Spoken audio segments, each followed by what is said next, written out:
Welcome to the Selling Show, where we unpack, repack, and break down exactly how top experts sell their ideas, their value, and their services. This is your host, David Newman, and you are in the right place if you want better clients, bigger deals, and higher fees.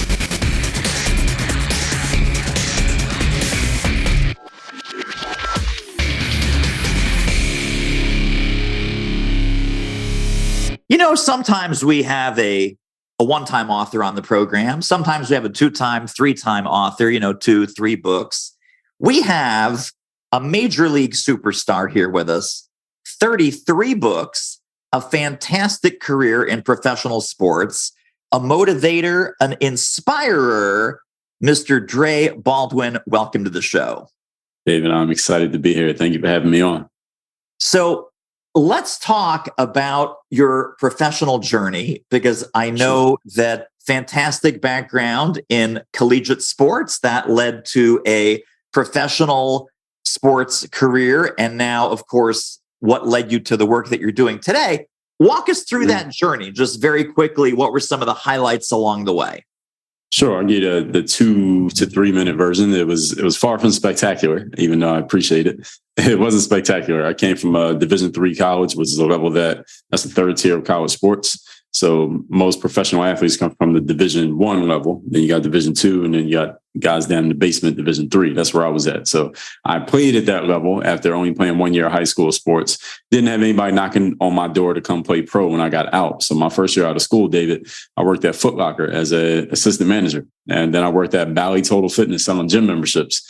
Now, Bally's out of business now, not because of me. I sold a lot of memberships. I was the best salesperson in my location. But Foot Locker's still in business. But in 2004, when I graduated college. So my first pro job I got actually by going to this event called an exposure camp, which is basically a job fair for athletes. You pay to actually participate. Played well there, leveraged my performance there to get with an agent. Agent works the same in sports as they work in like the literary world or the entertainment world. I got with an agent. Agent helped me get my first job. That's how I started my pro career. I took the footage from that exposure camp. I put it on this brand new website called YouTube. They're going to put up video for free. That's where I started to build an audience on the internet, but those are mostly athletes. About 5 years into that, sporadically publishing video because there was no money to be made at that time from the internet, at least not easily, or not simply, let's put it that way. I got asked about mindset because the players just noticed my consistency. So I started talking about things like discipline, confidence, mental toughness, taking initiative, because that's the same things that I used to build up myself as a player, to also to get my business and career started. So I started talking about mindset, started making these videos every week called the Weekly Motivation. That became the foundation for what I do now.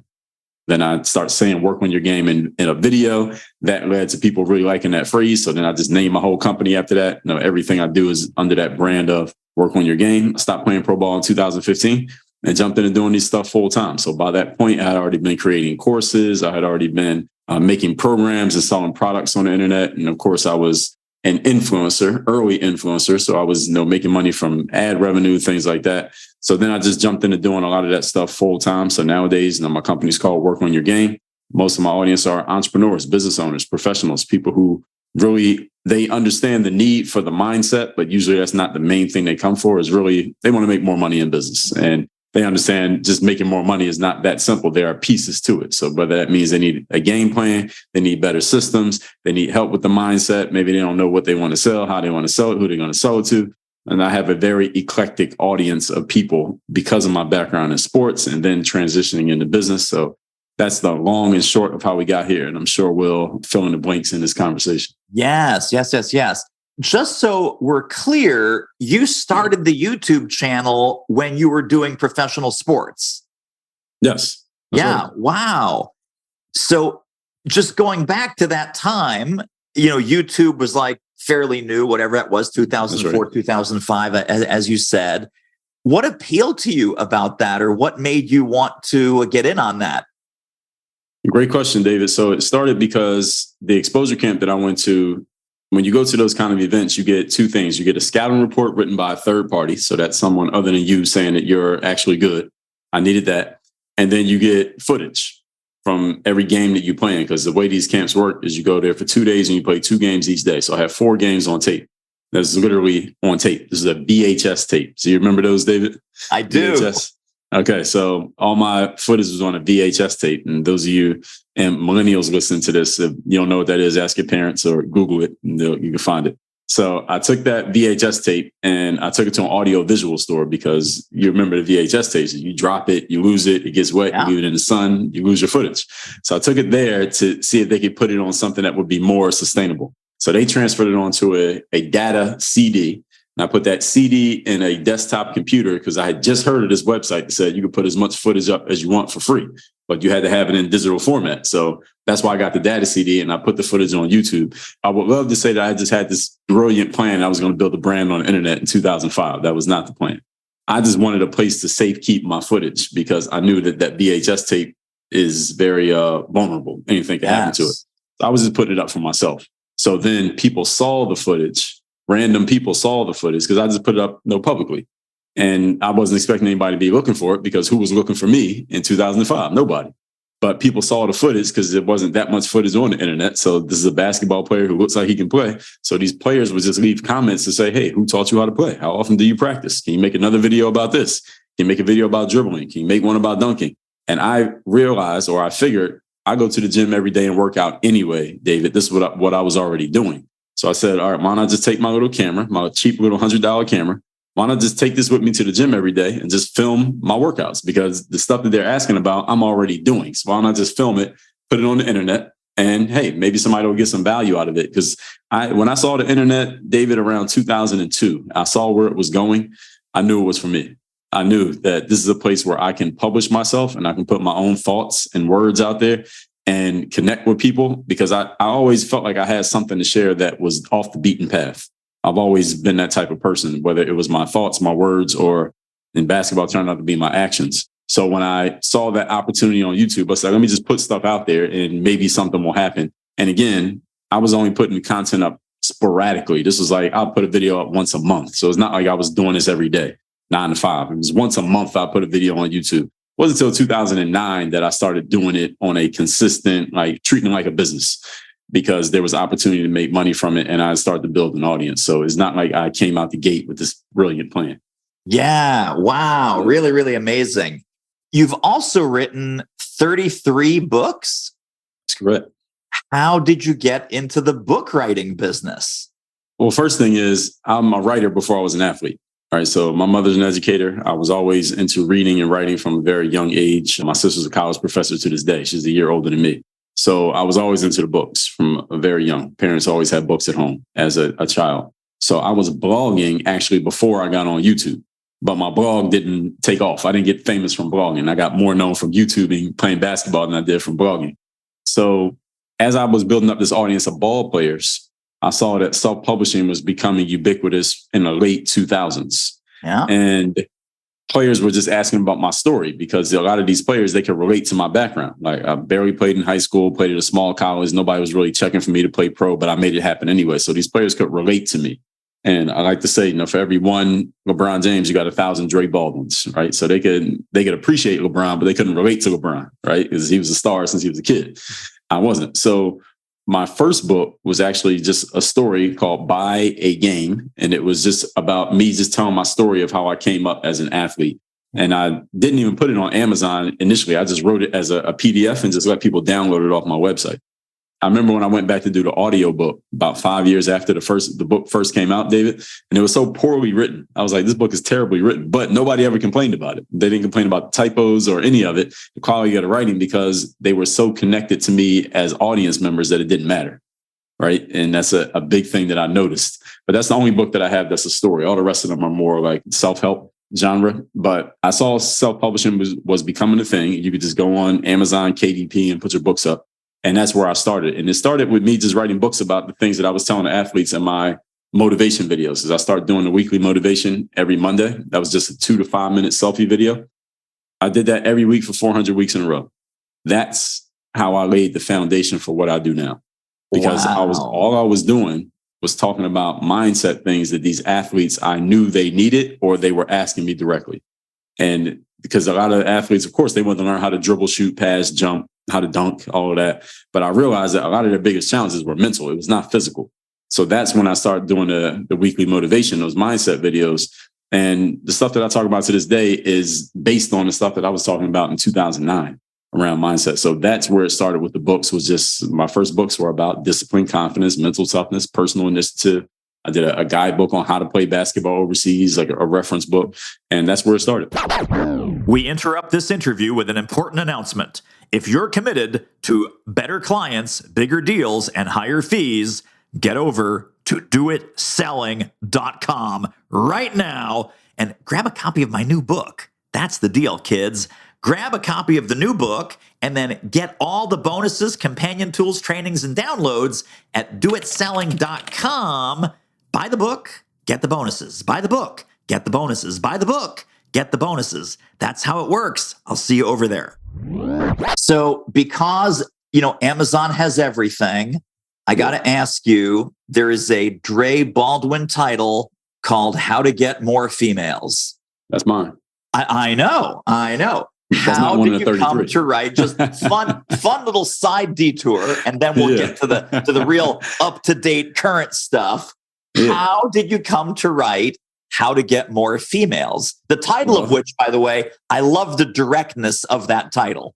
Yeah, well, you got to remember who was my audience. My audience was 13 to 24-year-old young males who play sports. All right, so they got other interests besides just playing basketball. All right, so they would ask me, those are the kind of questions I would get asked. So that book's probably not that long. The book's probably 20 pages. But it was really just me just doing a quick little write-up. So I got a bunch of those little short ones. So if we counted each one of those as books, and I actually have about 100 books. But I only count the full ones, like the ones you can see behind me. That's the 33. Amazing. So that's where that came from. Amazing. Well, let's get into some of the meat. I know that, Work on Your Game is the flagship book. The Third Day is the newest book? That's right. Okay.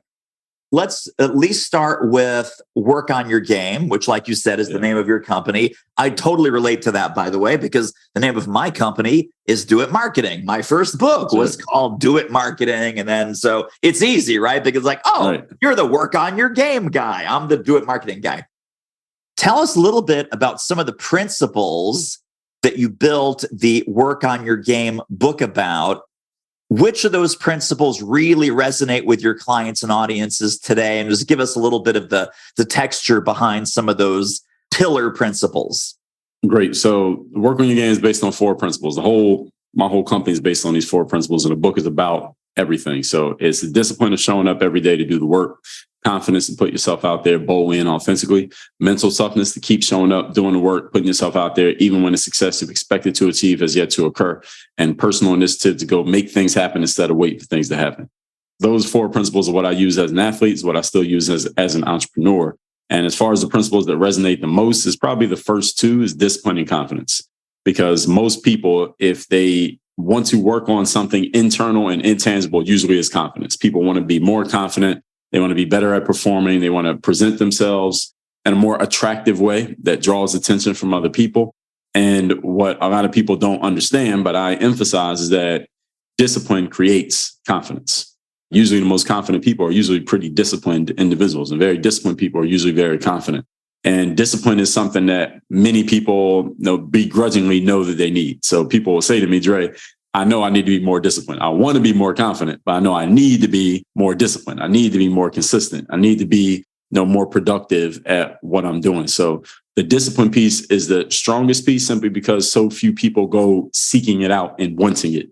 Everybody wants the confidence piece, but the discipline is what creates that confidence. And the discipline is really what makes you a professional. And that's what the third day is about. And it's about, how do you show up and give your best effort when you least feel like it? That's what the third day is. And the third day is just a subtopic underneath the header of discipline. Those are the 2 biggest ones that get the most attention, and the ones that I probably emphasize the most. Let's go into a little bit of practical application of this, because, by the way, I love all of this. This is all super, super important. A new entrepreneur, right? Let's say, similar to you, they've left a very successful career doing something else. Mm-hmm. They now hang out their shingle as an entrepreneur. Maybe they're in our business as far as, coach, speaker, mentor, course creator. Maybe they just went from a big law firm to being a solo lawyer, big accounting firm, being a solo accountant. They then realize very quickly, it's not about doing the work anymore. It's primarily about getting the work. So they got to sell. they got to tap into their inner salesperson.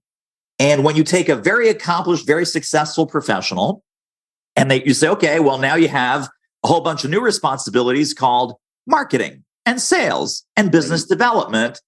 Cross that with, you need discipline to get good at those things. You need discipline to practice those things. And you need confidence. You almost need confidence before you even earned any. Otherwise, no one's going to buy from you.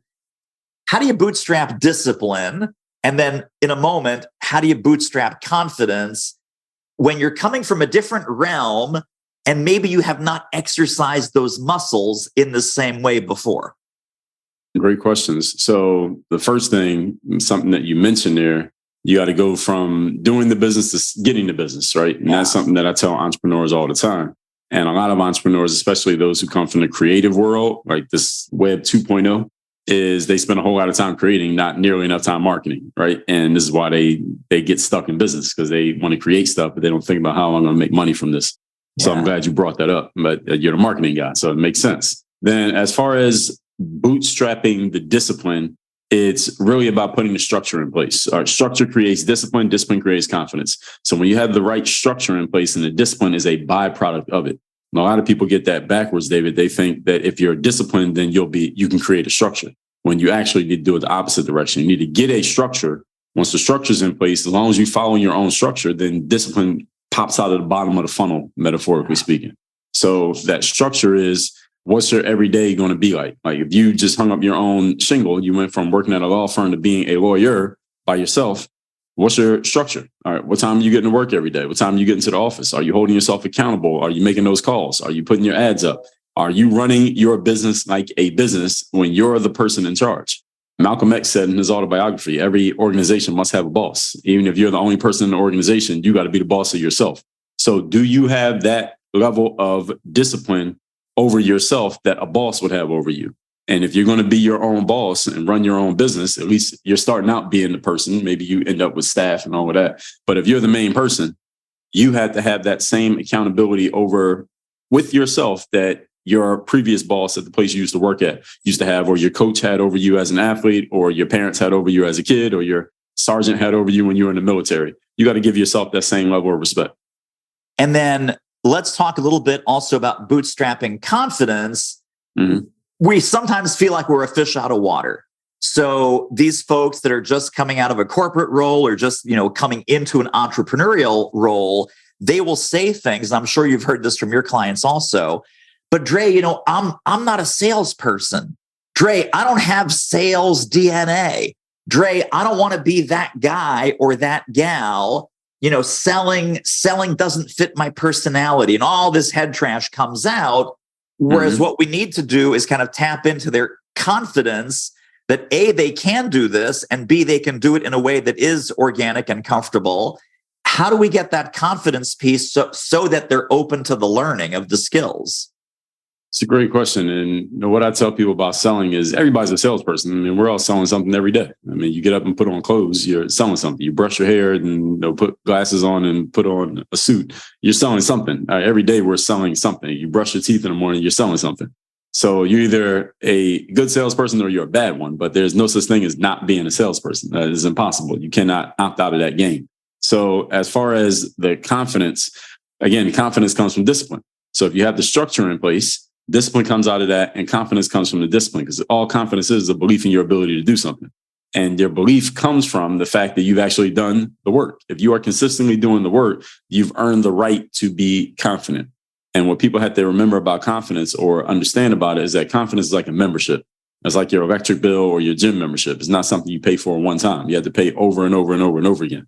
So once you get it, you have to keep doing the things that allows you to have confidence in the first place. It's not something that you do once and, okay, all right, I'm confident. I'm good with that. Check that box. Never need that again. You have to keep doing it over and over again. That's how you maintain the confidence. So as a professional, our jobs is to continually show up and do the work again, even in the moments when we don't feel like it, even in the moments when it seems like nothing's working, even in the moments when everything's working, because that's when complacency can kick in. And that's when we can take our foot off the gas. So as a professional, our job is to every day is a clean slate. From the sports world metaphor we use is 0-0. This is a new day. You had 50 points last game, but this game doesn't matter. Those points don't carry over. All right. So now you got to do it all over again today. So that's a professional discipline that leads to the confidence. I'm going to ask you a tough question. Definitely it's not going to be tough for you. It's going to be tough for our listeners, I think, to hear your answer, because it would be tough for them to hear my answer too. You're talking to someone, one of your clients, one of your audience members, who says, Dre, I've been in your program. I bought your course. I read all your books. Totally get it. Discipline, confidence, third day, tough it out, feel like it or not. I get it. Problem is that I know what I should do. I know what I should do based on your books, based on your courses, based on your coaching. I know what I should do. I'm just not doing it. What would your advice be to that person? What I would say, I would just yell into the camera and say, do the goddamn work. But that's not necessarily skillful coaching. How do you get someone who is on the sidelines and resistant, and it's a combination of fear and hesitation and procrastination and all these different ingredients that would mess people up?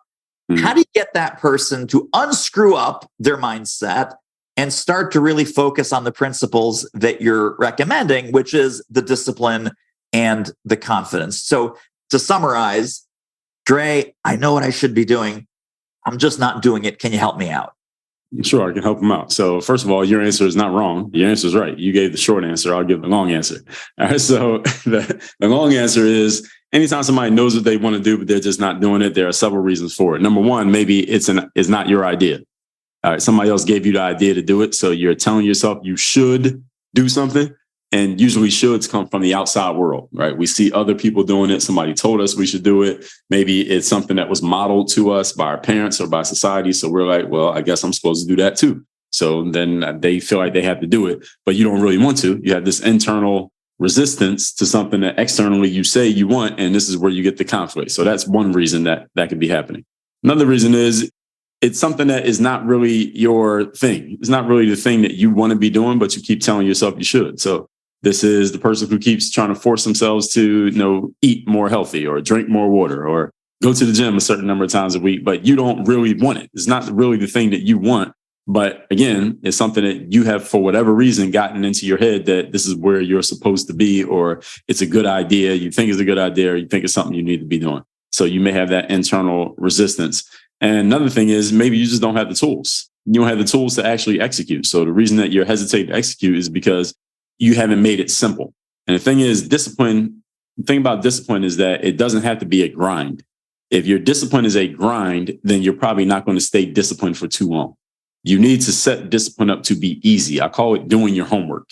And this is what we can all do in business is you want to do your homework. Doing your homework means if I want to get up at 4:00 in the morning every day and go work out, it'll probably help me if I went to bed at 8:00 at night, right? So I can actually get some sleep. So I'm not sleepwalking through my workout. All right, I shouldn't be going to bed at 12 midnight and then saying I'm gonna get up at 4. I can do it, but it's going to be much harder to do. It's going to make it a grind because I didn't do my homework. So anything that you want to do your homework to make it easier to achieve. So if someone wants to write a book, for example, you need to set up an environment that is conducive to you sitting down, being uninterrupted, writing your book. Some people like to sit in Starbucks with a bunch of people milling around them. That's where they're comfortable. Some people need complete silence and no interruptions. Some people want to type on their phone. Some people need to type on a computer. Or some people like to write with a pen and paper. Some people like to write on a computer. But whatever it is, you need to set up the environment and the situation, i.e. the structure that makes the discipline easy. See, discipline can be made easy if you do the work ahead of time. But a lot of people fail to do their homework. So then when it's time to perform, they can't perform because they didn't do any work ahead of time to make it easy. Yes. Which brings us to, and you mentioned this in passing, and it's one of the key principles in your work, which is buy a game. Buy a game, right? Tell us a little bit about buy a game and what that phrase means. And if people don't have the game as they're listening to us, what they might start to do to buy a game. Good question. So that came from 8th grade.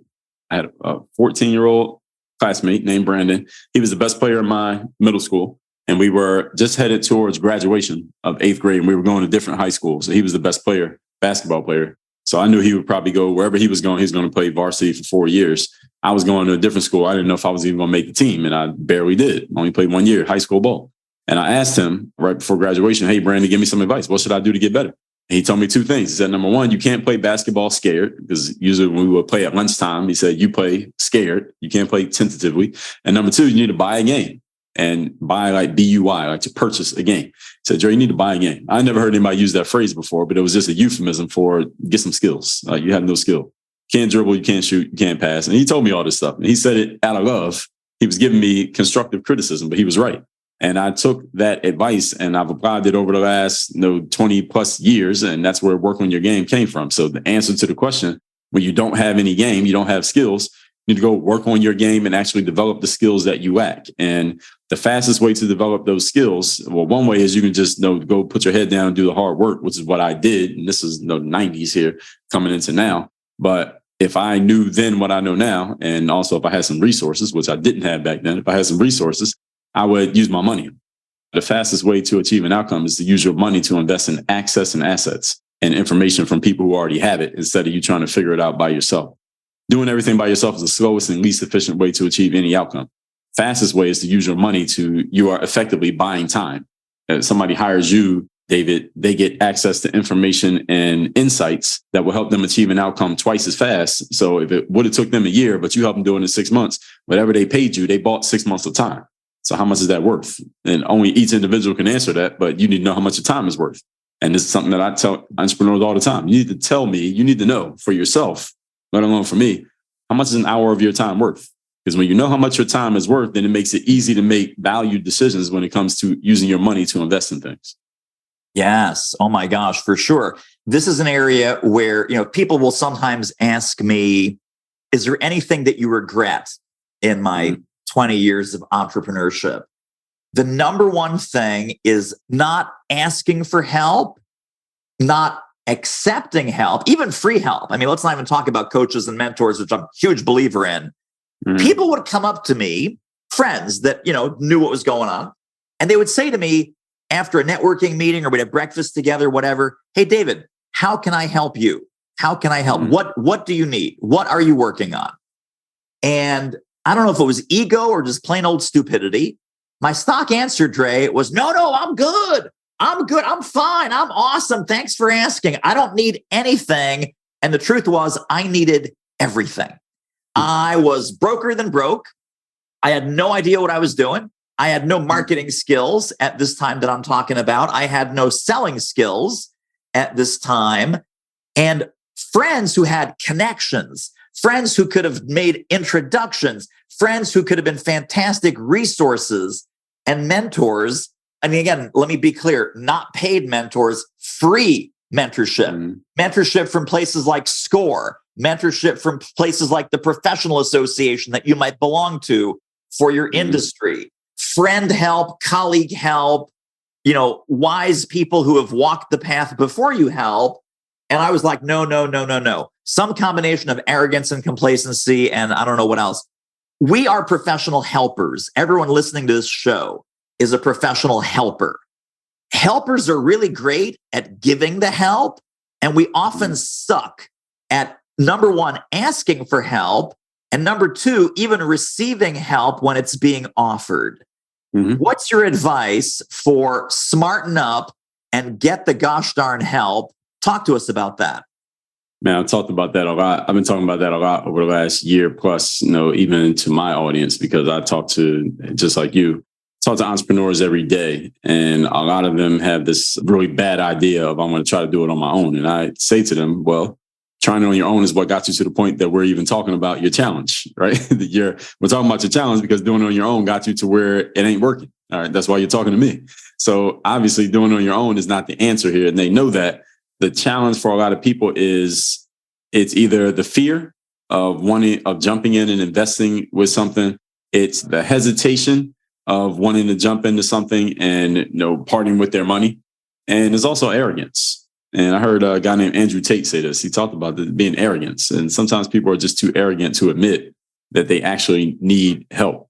And that arrogance actually becomes somebody's downfall because they won't either accept the help or they won't admit that they need it, and then they try to do everything by themselves. And even if you figure it out, again, it takes you a lot longer. And time is our most valuable resource, not money.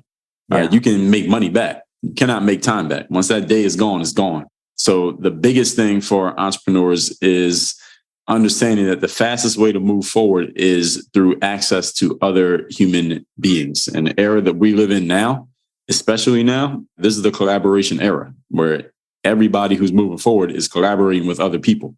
I mean, what is social media? Social media is a collaboration between you and the social media platform. It's how much content does Instagram create? They don't create anything. We create all the content, but I create content. Instagram gives me access to the people. They have the people, I have the content. That's a collaboration between me and them. Same with Facebook, TikTok, Instagram, Twitter, LinkedIn, YouTube, whatever, where we are collaborating. What are we doing right now? You have a show, you have guests on the show.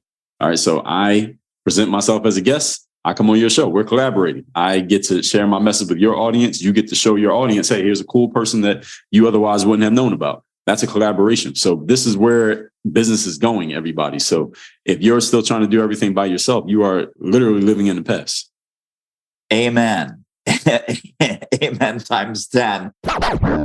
Wait. We're not just going to listen to this episode. There are downloads, there are resources, there are links, there are bonuses waiting for you on this episode's page when you go over to doitmarketing.com/podcast. That's right, doitmarketing.com/podcast. Grab the notes right under this episode. See you over there. Let's talk for a minute about your TEDx talks, because I believe you've done, is it 4 or is it more at this point? 4. Tell me how you got into that. What was that like? And what did it do for your business? Just give me the whole TEDx download.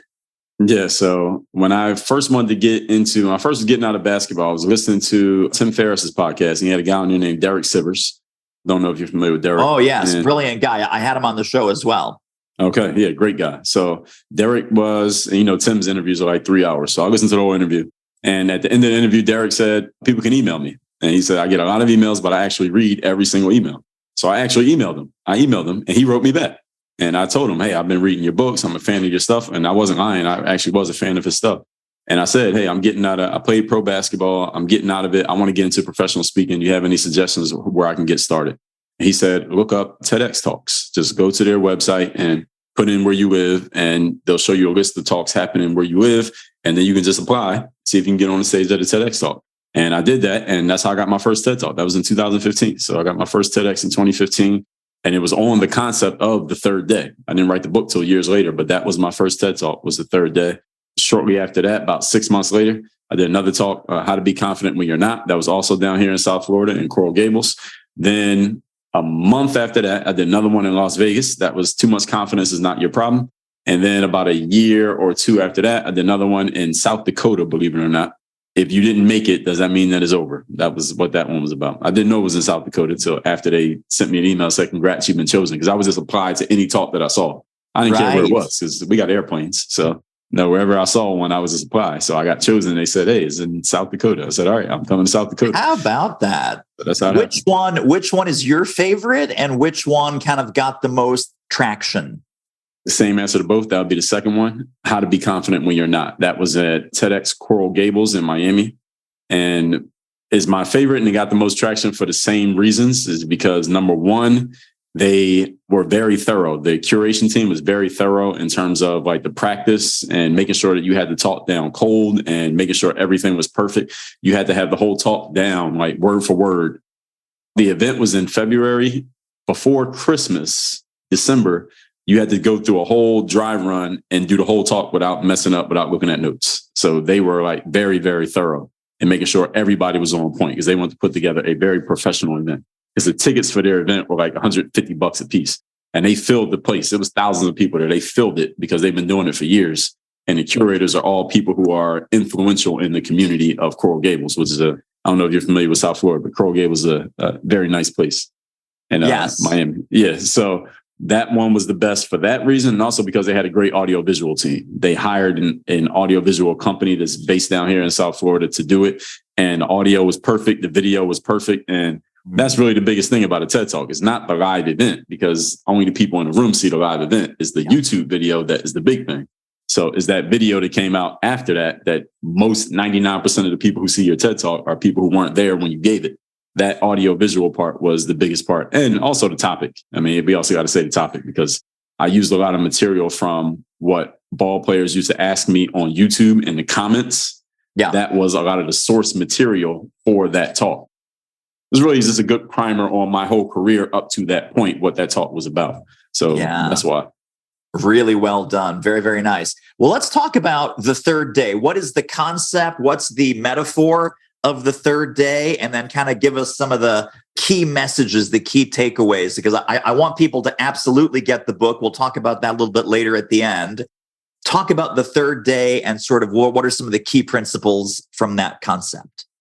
Great. Let's give an example. So we're almost halfway through the year. I don't know when this episode is going to come out. Let's say we're roughly halfway through the year. Yeah. At the beginning of the year, a whole bunch of people make the resolution they're going to get in shape. We're going to do it this year. I'm going to get in shape. I'm going to get a six pack. I'm going to lose weight, whatever. First day in the gym, everybody's there. Everybody's all excited. You got a new personal trainer. You got a 20 pack of personal training sessions. You signed up for a boot camp class. You got the new workout gear from Nike or Lululemon. And you go in the gym and you get killed that first day in the gym because you haven't been there in a while. You're not in shape. The trainer kicks your butt, but you drag yourself home. You look yourself in the mirror. You say, hey, I'm doing this. Second day, you got a little bit of soreness from the first day because you haven't worked out in a while. You're still not conditioned for this, but you get yourself to the gym. It's still pretty new. It's only the second time you've done it. So it still feels pretty new. You drag yourself to the gym, work out, kicks your butt even worse the second day because you're dealing with the fatigue plus the fact that you're still not in shape. You drag yourself home after that workout and with just a little bit less enthusiasm, you say, hey, I'm doing this. By the third day, already things change. By the third day, your body and your mind are having a difference of opinion, David. So by the third day, your workout sneakers feel like they're made of cement. By the third day, that smiling face at the front desk of the gym, you don't even want to look at them because you're just not in the mood to deal with their happiness. You're not happy to be there. The third day is that day where you might roll over in bed before you wake up or after you wake up, text your trainer and say, hey, just charge me for the session, but I'm not coming in. All right. The third day is when your self-discipline or lack thereof reintroduces itself to you. And what the third day is about is the moment when you realize that the thing that you signed up for is not all fun and games. It's not going to be one big party. And there's some actual work that goes into this thing. That's what the third day is about. And what the third day really is, though, is not the occurrence of this happening, because this happens to everybody. The third day is the decision that you make. What am I going to do now? Am I going to keep showing up and be a true professional because a professional shows up and delivers even when they don't feel like being at work? Or am I going to be an amateur who doesn't show up when I don't feel like it and only show up when it feels good? And the reason that professionals get paid to do things as their main occupation is because they show up and deliver every time, even when they don't feel like it. That's what makes them a professional. You're not a professional if you only show up when it's easy. And you only show up at the party. All right, you got to show up on the rough days as well. So that's what the third day is about. How do you show up consistently and give your best effort when you least feel like it? Wow. And that seems to be the real key to success, right? I mean, and again, that brings together so many of these concepts that we're talking about today, from discipline to confidence to doing the work, showing up. I mean, I love some of the things that you talk about in there about, a pro is always a pro. Flames get lucky, pros repeat success. Even some of the disclaimers like no rewards, no penalties, and why bother? Talk about some of those disclaimers. Let's just kind of dig into that as we're starting to land the plane here. Sure. So which one you want to start with? Let's start with no rewards. No rewards. That means on the third day, let's say you decide to get into something new. You decide to start a business. And you run into one of those third days. And you remember that I talked about this. You heard it on this podcast. Hey, this is that third day thing that Dre was talking about. And you get yourself activated. You have one of your best days at work on a day that you thought you didn't have any energy. At the end of that day, there's no celebration. There's no reward. There's no trophy. There's no handshake. There's no round of applause. Nobody cares that you showed up and gave your best effort. You're a professional and you gave the effort of a professional. All right. Thank you. I mean, that's what you're supposed to do. That's your job.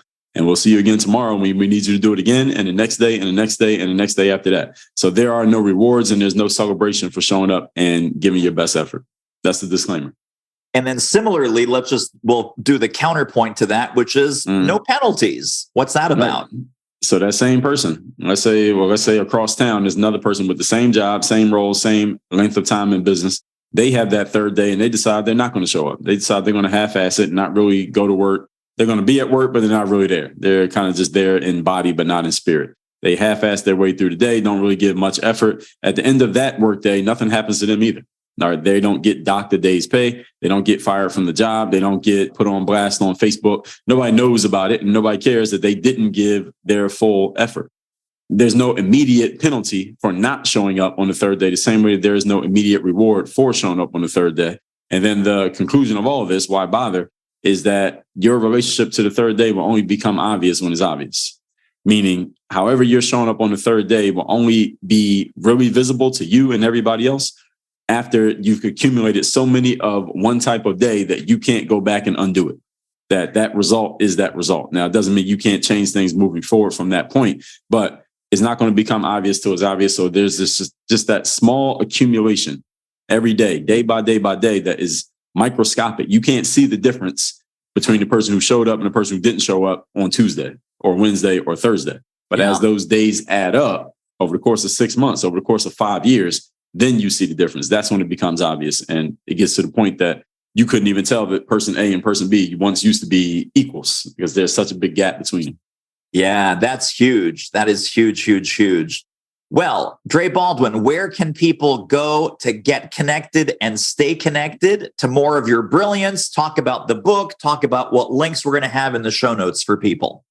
Sure. So the best place to connect with me immediately is probably on my text message community. I send out a free text every day called the Daily Motivation. You can get it by texting me at my number, 305-384-6894.